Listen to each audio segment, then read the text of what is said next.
Good afternoon, everybody. It is January 19th.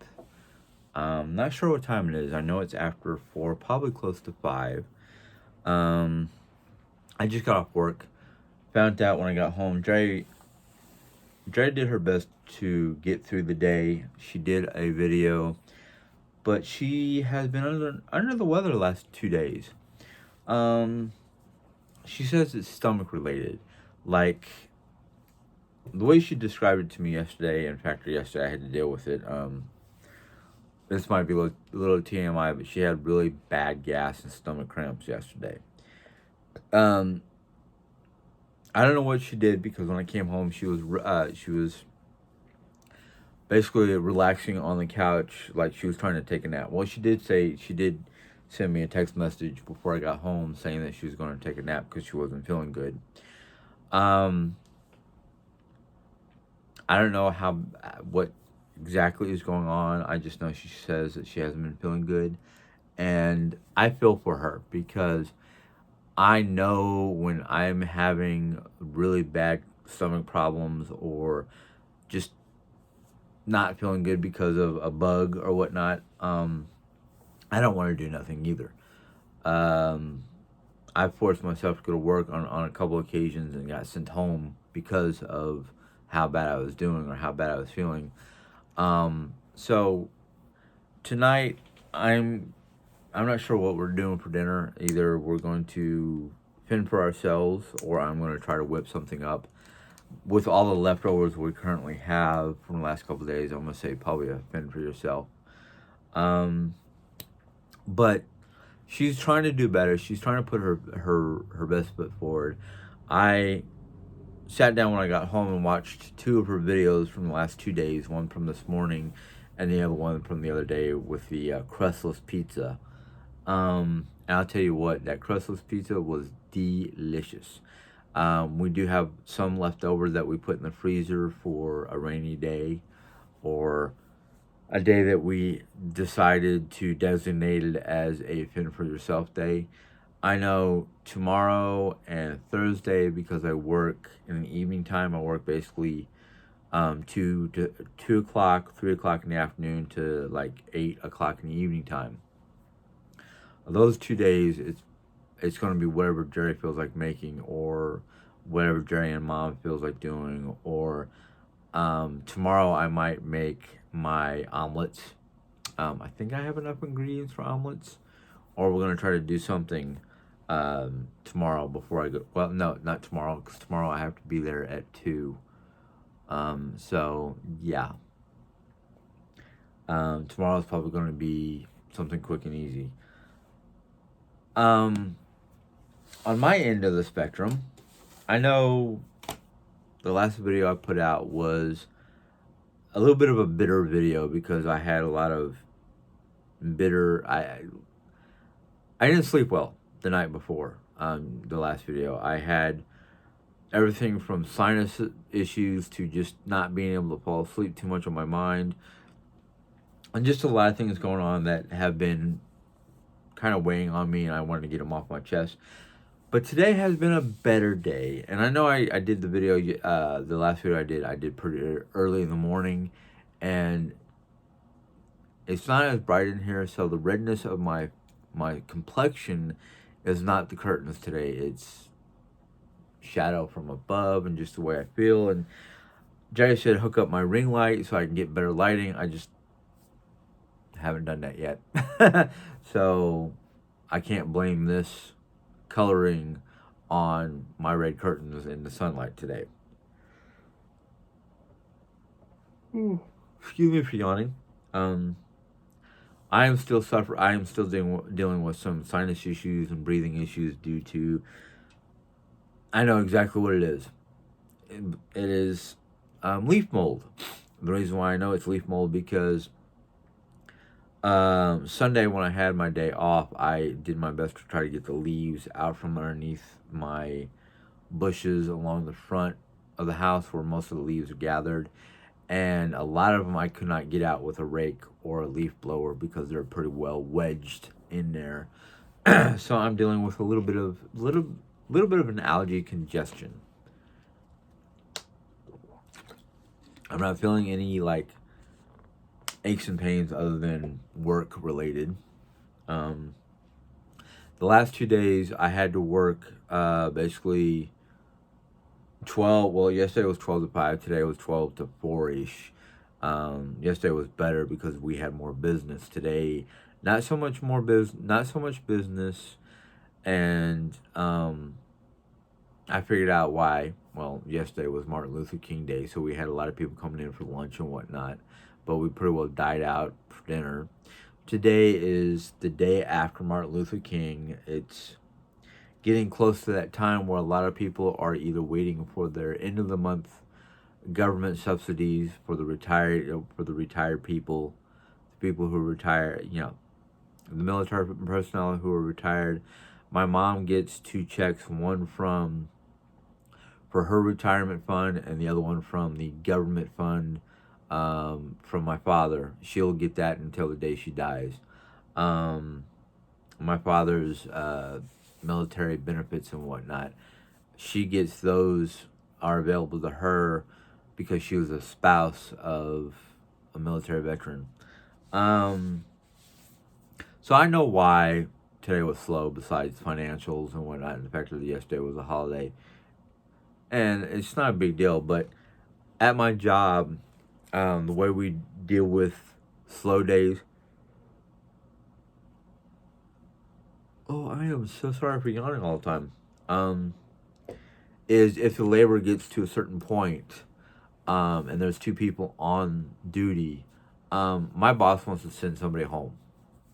Well, because I've been there since 12, I was the one that was told that if labor gets too high, go home. But because I live real close and real fast to get to and from work, I'm basically on call until 6 p.m. or until close. And basically, the young fellow that basically was closing tonight, I basically told him, you get into a situation where it's getting too busy or you can't close the store down by yourself at a decent hour, call me. I'll come back to work. We'll hash it out. We'll hammer it out. We'll get it out and about. So that's how I am with my job. It's like, okay, the boss is sending me home early because labor's high, but if you get into a situation where you can't handle it and you feel you need help, call me. My number is right there on the board. Everybody knows where that board is. Everybody knows pretty much what my number is. All right, let's get into the fun part. Earlier today, before I went to work, I took a few minutes to jot down some notes from my last video. Now, I know there's a lot of people who put their thumbs down because people just don't want to hear some of the political or some of the things that I talk about when it comes to our government and our nation. I'm not going to name this person. I didn't even write down a note, but I remember somebody basically saying, how can I say the things that I say about this nation when I was raised in the military? Well, simple. One, most military folks and their children see a lot more of what the government is like and what the government does that most people do not. We get first-hand information or first-hand knowledge that most people have no clue about. Second off, I am 49 years old. I have seen four different states, lived in four different states. Do not remember the Philippine Islands except for stories, but I do remember Germany and Europe. So I can say with confidence what I have to say when it comes to those areas. A lot of people don't like hearing it, but there are a lot of people who are blind to a lot of different things, and some people just don't like it when others, like myself, who have some knowledge, bring it to light, and they just don't want to hear it. And I'm sorry, but I'm not sorry.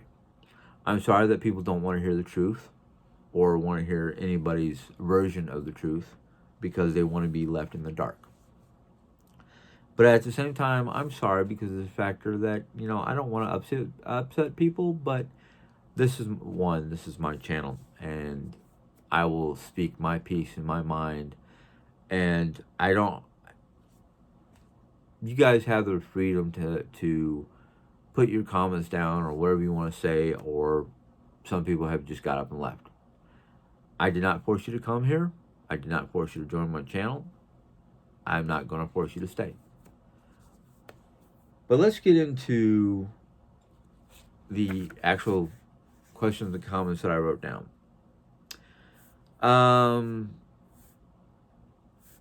In the future, anybody who does not want me to mention their name in their comment, go ahead and tell me, and I will keep it out. But Jackie Whale, I think that's how you pronounce your last name, W-A-L-E, Whale, Ale with a W, however you want to put it. You mentioned about giving Native Americans back the land. I don't know if it's because I said something about I was happy that Biden stopped the oil pipeline going through Native American land, but you know what? And I did have said stuff about giving the Native Americans back their ancestral land. A lot of Americans, a lot of people who call themselves Americans, want to claim that we were the first people on this continent. No, we weren't. The Native American people were. 500 plus tribes of Native American people existed in North and South America before the Anglos or the Europeans came to this country. I would love to see how Native Americans would run this country in today's era, and how they would deal with the situations that we as American people do. And when I say the American people, I mean everybody. The Native Americans, the Anglos that came over here, the African Americans who were forced over here, the Hispanics that came over here because of the conquistadors. Both North and South America have been basically taken over and overran by Euros and Africans who were forced here. I would love to give the land back to the Native Americans just to see how they would react and what they would do with the current situation and the current established people who are on this land. I appreciate the Native Americans because of all that, not only all that they've done for this country pre and post Anglo invasion, but the fact that you've got to realize there are certain tribes, let's say, if anybody has ever watched the movie Windtalkers, the Navajo people who created the code that was unbreakable by the Japanese people during World War II. Without that code, who knows how the war would have ended or ended up, or how long it would have lasted.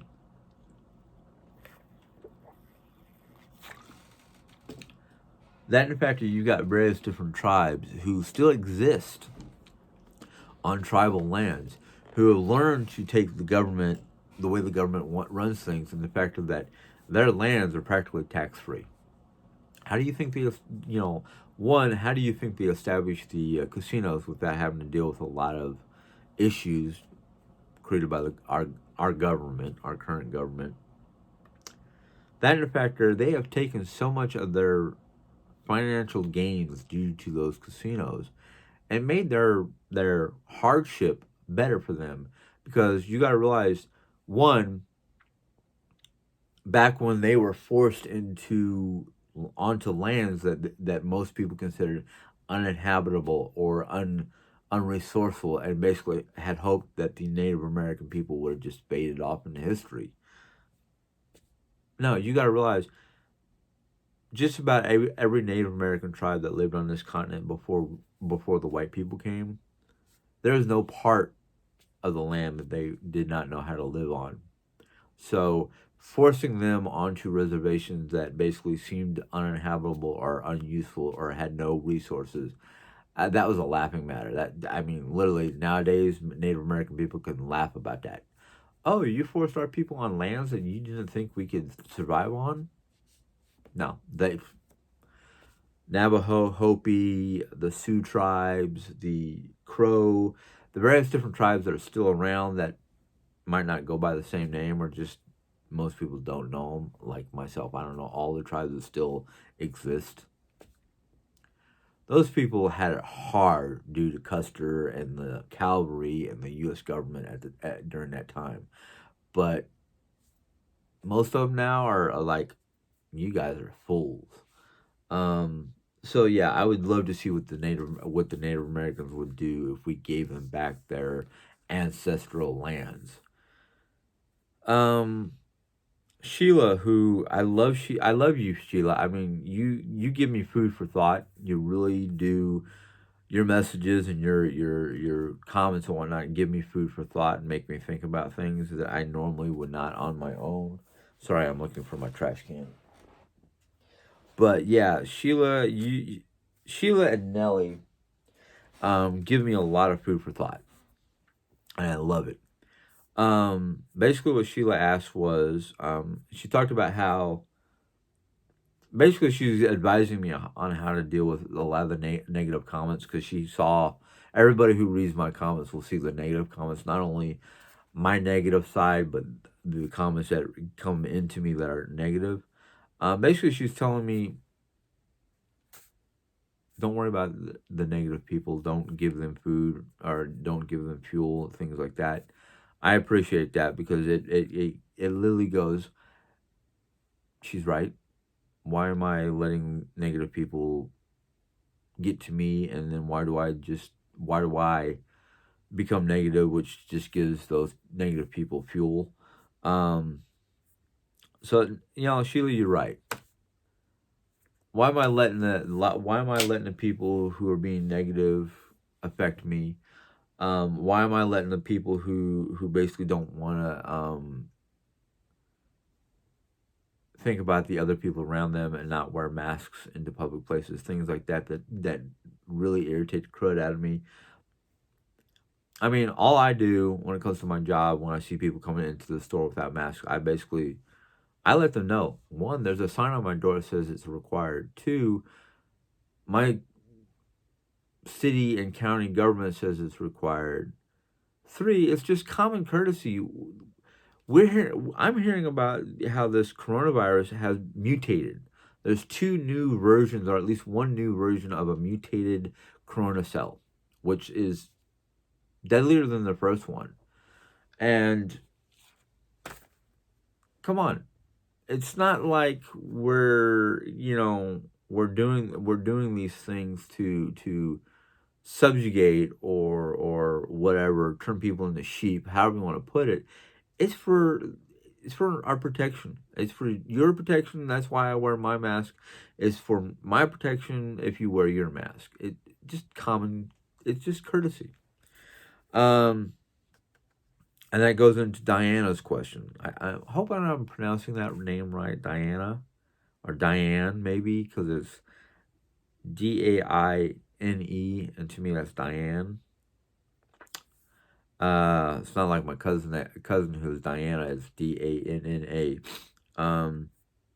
But she talks about how Corona and the masks only have a 70 to 80% effectiveness. Well, you know what? Having that mask on and having that 70 to 80% effectiveness to protect others, let alone yourself, that right there is like even a more important reason to wear the mask, because you're giving 70 to 80% protection to those around you. I mean, I do understand there's been a lot of people who are not out in the general public. They're self isolating themselves, and they've gotten corona. Well, that's simple.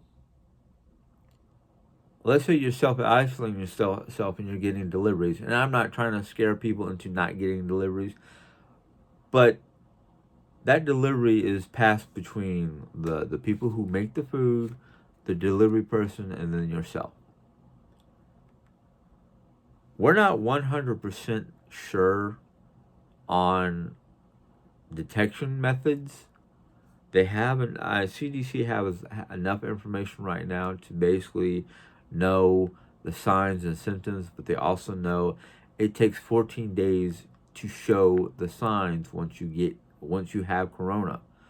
Um, So there's a chance that if you got sick and you don't go out of your home, that somebody that dealt with your food had corona but did not know about it because of the fact that they weren't showing symptoms. It's a scary thing. I understand that, but the thing is, and me and my wife do this. We get food deliveries. We get DoorDash. We get Grubhub. We get Instacart deliveries. We get packages from different companies that provide some of our medications, our over the counter type medications. Even CVS now has a delivery system to deliver your prescriptions to your house. You pick that delivery up from your doorstep or from however you get it. Once you got that delivery into your house, did you sanitize? Did you wash your hands? Once you got the food and ate, did you sanitize? Did you wash your hands? There are so many different things that people forget to do for one reason or another that helps with keeping yourself from getting the coronavirus in your own home. In fact, I heard from a fellow employee that the junior high where their child goes to, I'm not wanting to give away names or information, that they found out in our only, we have two elementaries, a junior high, a middle school, and a high school. So we have 5 different schools in our town. But the not the middle school, the junior high, they found out a teacher and a student had corona. I don't know if they're going to close the junior high or whatnot, but basically because they found out those 2 people in the school had corona, they're going to have to test the whole class. They're going to have to quarantine, keep that whole class quarantined at home.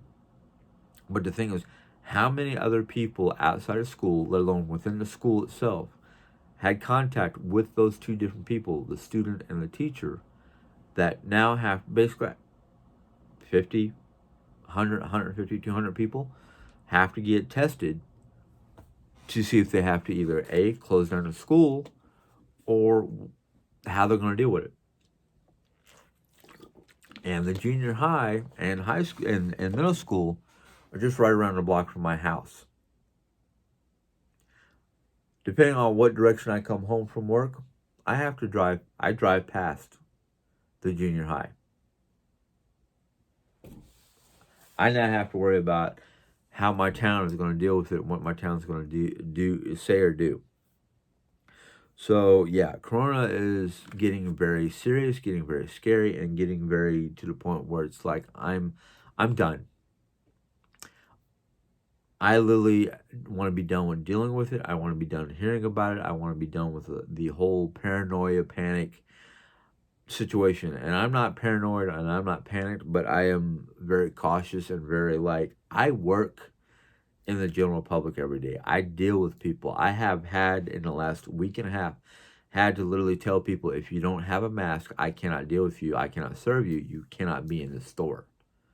I don't like doing that because the fact that it loses money, it loses business, and I don't know if you guys understand what the pyramid system is. One person decides to complain to 3 other people, and it just trickles downhill. 3 people tell 6 people, 6 people tell 12 people, 12 people tell 24 people, and on and on and on. But the thing is, one, I've got a sign on my door. It is no longer a company issue. It's no longer a personal issue. It is a government level decision that I have to abide by and enforce. Nelly, my fourth comment that I'm going to talk about. Nelly reminded me, or actually told me something I didn't know. I did not know Kohl's has Levi jeans, and I have a Kohl's here in town, and I can order basically pickup or delivery from them. So I'm like, okay. So when I go looking for new pants, I know where to go to look for my favorite type of jean, which I wear at work because my uniform is basically a company issue t-shirt and blue jeans or black pants, preferably blue jeans, and dark shoes. No big deal. I love black shoes. I love my combat steel-toed style boots. So I'm loving that. Um, yes, Emily has gone home. She left Friday morning. She is now back at home. Um, yes, we are planning on doing some more um, detailing, basically, and touch ups, finish ups in here. Um, so yeah, we're not totally finished, but we are planning on finishing.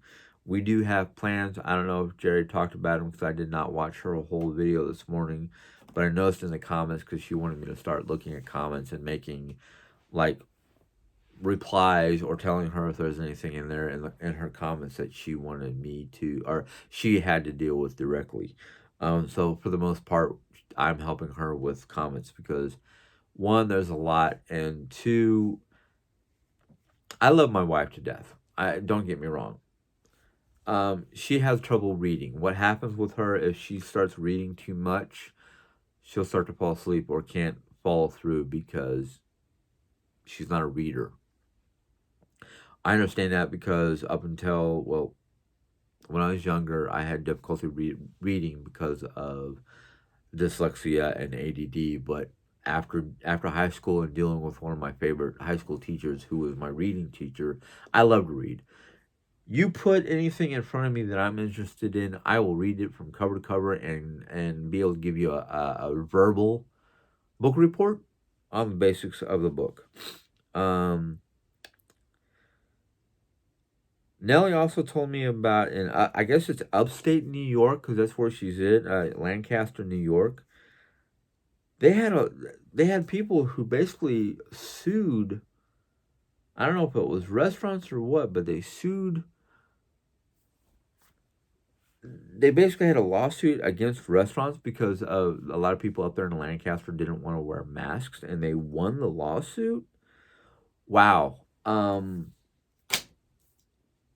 I'd be honest with you, Nelly. If I had to, I mean, here in Rolla, I'm just going to talk about Rolla because Rolla has a lot of different restaurants that are back open, but they're doing everything the CDC said. They're separating tables and whatnot, giving a 6 foot difference, or basically they're not letting. They're basically, if you have a small group and you want to have a small group in a couple of the different restaurants, basically you have to give them advance notice so they can put your seating far enough away from everybody else that you don't have there's not a rule broken. That in fact, according to Rolla.gov, in the restaurant area, when it comes to masks, is you go into a restaurant, if their lobby is open, you have to have a mask on just to get into the store. You can't go in there without a mask. That's one. Two, there has to be a 5 foot separation. So that's what we've done in Dickies. Dickies. And basically it says in there, it gives you guidelines. You can come into a restaurant with your mask on. You make your order. Once you sit down and go to eat, you can remove the mask. Because how do you eat through a mask? So basically, while you're at your table eating and drinking, you can take the mask off. But if you got to get up from the table, whether you're walking out the front door or going to the restroom or whatever, you get up from the table, you need to put the mask on and do whatever you're doing. And then once you come back to the table, you can take your mask off. That's what we're doing here in the city of Rolla. Here's the tricky part, though. According to the Rolla government information, is if you are basically, and this is the part that I have trouble with because you're out in the open. Basically, the city of Rolla has mandated that if they catch you out of your home or out of your vehicle without the mask on, you can get a $50 fine. And if you go into a restaurant and the restaurant does not either mandate or tell you to put on a mask or have you leave the store because you don't have a mask with you or on, the store can get $100 fine for the offense. And I kind of went, okay, I understand the seriousness of the COVID virus and Raleigh wanting to like really buckle down on it, but a fine for being out in the open without a mask, it's a little cuckoo because you're out in the open, you're out in the open air, you're not gathered together. Of course, if you're gathered together, I can understand them going, hey, you need to have your mask on. I know you're out in the public, you're out in the open, you're not inside a public building, but there's too many of you gathered in one spot without a mask, without masks. Okay, I can understand that. The hardship of doing a $100 fine inside a public building, especially a restaurant, is like, okay, where do you draw the line? They're sitting at their table. Yes, the restaurant's a little full, almost to capacity, and you're sitting at the table, but I can't tell if you're eating or drinking, so I don't know how to determine if the store has to be it has to be slapped with a citation for allowing people to be in the store without masks on at a table. So I understand some of the rules and regulations, and some of them are just kind of like,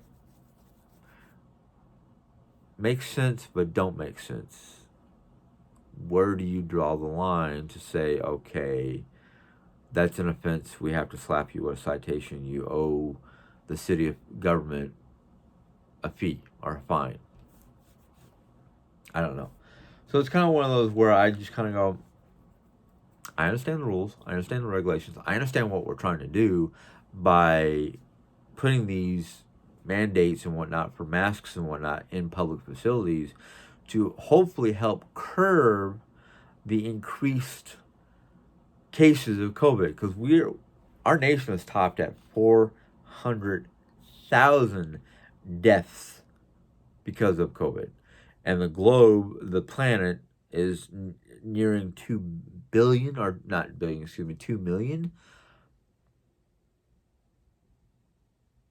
And they had different graphs and charts for different places around the world that were mandating masks and having quarantine and having shutdowns and whatnot, and their cases were dropping, and then they opened up the country and the cases started going back up. The question is why? Now, I don't want to blame America because of the fact that we didn't do like all the other countries, but I'm just like, why? What happened to cause your COVID cases to go back up and our cases here in America have not dropped? Food for thought. Anyhow, before I end this video, granted it's not that long yet, I wanted to read a Bible verse. And this Bible verse is Hebrews 13:5. It says in here, keep your lives free from the love of money and be content with what you have. Now, I'm going to stop there. It's not the end of the verse, though. I'm just going to stop there real quick. I understand what is trying to be said, okay?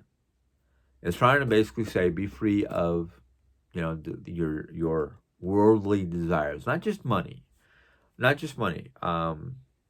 Because granted, money nowadays is the evil, in my opinion, or unfortunately a necessary evil for paying your bills, paying your rent, things like that, medical coverage, buying food, stuff like that. Because nowadays we don't have what used to be one of the major ways of commerce, which was basically the barter system before money became such a big deal. Now, back during the barter system, it was plain and simple. I have an extra cow. You have an extra pig. Let's swap. I want your pig. You want my cow. Let's swap. Or you've asked me to help you with your harvest during harvest season, and I don't have crops because I'm not a farmer. I'm a fisherman, a woodsman, a craftsman of one form or another. I don't grow crops.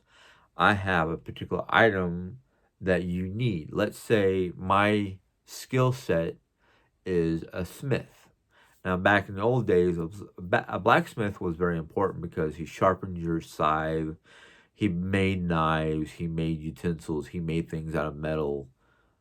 Basically, he worked with metal. And one of the things that you, as a farmer, need is sharpened tools to do the harvest. So you come to me asking me to sharpen your scythe or your sickle or whatever instrument or tool that you need sharpened. Maybe it's not even harvest season. Maybe it's that time of year where your plow needs a new blade or you need work on your plow so you can go plow your field. You come to me for repairs or a new item.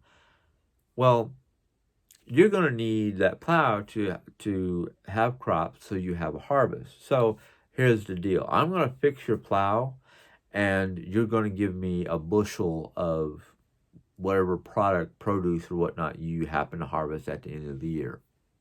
Deal. Boom. Done. There's no haggling with coin or anything like that. It's just a simple, your plow did great. I had a great harvest. Here's a bushel and a half. I'm going to give you extra because you did such a great job on my plow. Or you come to me and go, harvest season wasn't great. The crops aren't that great. Will you be willing to take half a bushel or enough to provide you with food for the wintertime? Sure, sure. Take what you need for your family. I will take a portion of what's left over. Boom, done. Barter. Boom, simple. Nowadays, money is the pinnacle to buy anything and everything. There's very little barter system, or it's more like I have somebody who comes and mows my grass during the summer season. I pay him money for his job, for his task. Okay, it's necessary evil, but the thing is, the love of money that you have to basically do whatever you can to get extra money that you really don't need because you just, or the fact that you want extra money because you want something. Like for me, I want new books, I want new material to read, I want video games. Well, the books are understandable because books are knowledge, books are a source of knowledge. I would consider that a necessary evil. But the video games, extra clothes, extra this, extra that I really, A, don't really need, B, don't really have the room for, C, don't really have usage for it. That right there would be, a love of money. I should be content with what I have. Yeah, I would love a couple more books, but right now I have enough books to basically last me probably until my birthday. Birthday gifts. Okay, well, gonna try to ask for birthday gifts that I feel are a necessity. Books, knowledge, expansion of the brain, expansion of what I know. I would consider that a necessary evil, but if I've got books to read still, or I've got materials to still study, why not just be content with what I have until I'm done? Now, the second part of that verse, never will I leave you, never will I forsake you. That's an interesting aspect of that verse. Two reasons why. One, I've had so many people who basically have told me because of some of my studies or some of the things that I look into, like the Norse paganism or shamanism or things that are not considered Christian. And I've had people say, you're going to be forsaken for that study or that or looking into that aspect of life. Really? Really? I've got a verse right here that says, I will never be forsaken. So for those who want to tell me that, you're not reading your Bible properly. The first part of that sentence, though, I will never leave you. I will go into footprints. Yes. I have a bookmark with footprints on it. I'm not going to read it because it's fairly simple, but I'm just going to break it down to a simple factor. Footprints and the factor of I will never leave you go hand in hand because of one simple thing: what footprint says. Footprints explains the story about a man who was walking along the beach.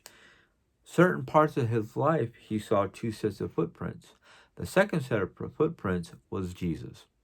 The first set of footprints was his. Then he turned towards the end of his life and looked back at the footprints and said to Jesus, "How is it you say that you will never leave me and you'll never forsake me, but there are certain parts of my life I only saw my footprints." Or I shouldn't say my footprints, but one set of footprints. Where were you? And Jesus simply explains to the gentleman, when you see only one set of footprints, it's that time of your life, or that period of your life, where I, Jesus, was carrying you through your hardship. Boom! Hebrews 13:5. I will never leave you and I will never forsake you. Now, I'm going to go back one particular, and I'm not going to read you the whole chapter and verse. It's Hebrews 11, 1 through 6, 1 through 5. And it basically says, I'm just going to break it down, that as long as you believe wholeheartedly in Jesus and his Father and the very workings and writings of the Bible, that you come to him and believe wholeheartedly and you believe that he exists, then we jump forward to Hebrews 13:5, where it literally says, I will never leave you and I will never forsake you.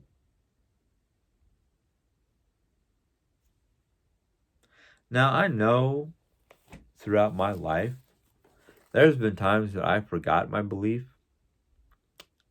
and forgot a lot of what I knew as a child. And I was raised in a Christian environment and a military environment.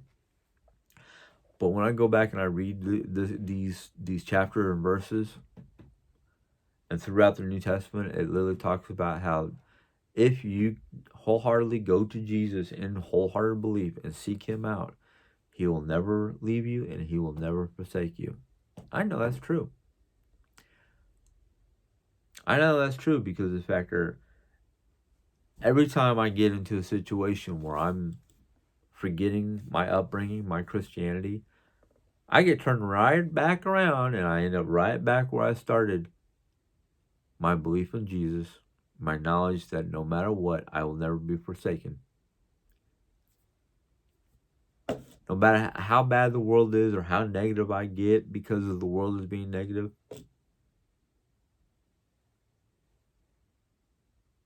I know that if in my heart, and I don't mean just the physical aspect of my heart, but my heart of hearts, as we say, I'll never be forgotten and I will never get left behind. That simple. Anyhow, this is a 45-minute video and I'm not really apologetic. I actually like doing these long videos, even though some people don't like listening to the whole thing. But the thing is, if you listen to the whole thing, there might be some words of wisdom. Now, I will leave you with my words. If you like this video, give it a thumbs up. If you have any questions or comments, go ahead and put it in the question comment box. If you're new to my videos and choose to join, you can click on the subscribe button and a little bell will pop up. And click on that and YouTube will let you know when I put a new video. And until next time, be safe. God bless. Have a good day. Bye.